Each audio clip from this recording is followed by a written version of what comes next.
Cela faisait 8 ans que le prince William et son épouse Kate n'avaient pas remis les pieds aux États-Unis.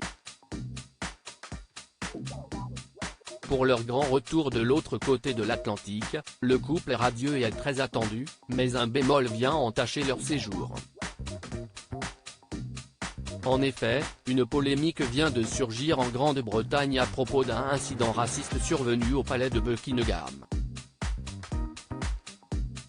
Une ancienne assistante de la reine Elisabeth II a démissionné mercredi 30 novembre après avoir posé des questions insistantes sur ses origines à une militante féministe noire lors d'une réception à Buckingham, provoquant un scandale qui assombrit le déplacement du couple princier britannique, leur premier à l'étranger depuis la mort de la reine le 8 septembre.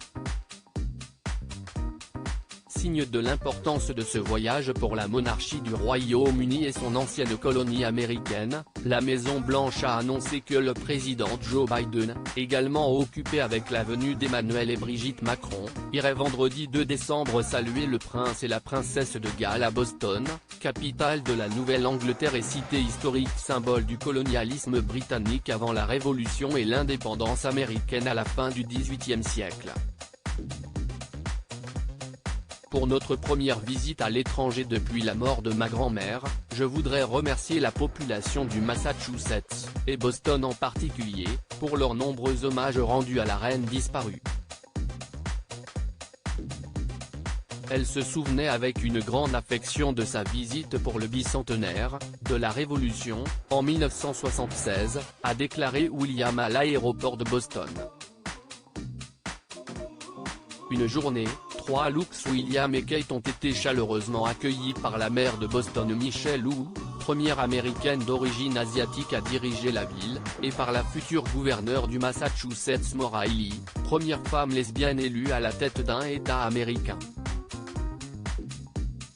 Âgés de 40 ans, parents de 3 enfants, George, 9 ans, Charlotte, 7 ans et Louis, 4 ans, ils s'appliquent à projeter une image plus moderne et accessible de la monarchie, mais aussi un sens du devoir irréprochable.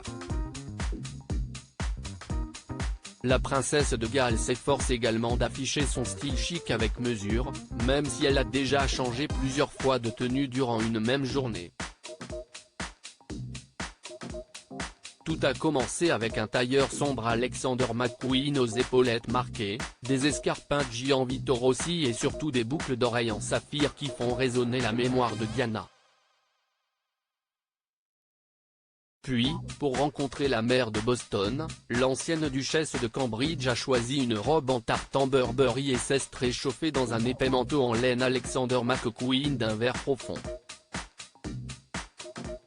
Enfin, pour le match de basket des Celtics organisé dans le cadre des Earthshot, remise de prix créée par le prince William pour saluer toutes les innovations pour préserver la planète, Kate a choisi une veste mi-longue vintage Chanel.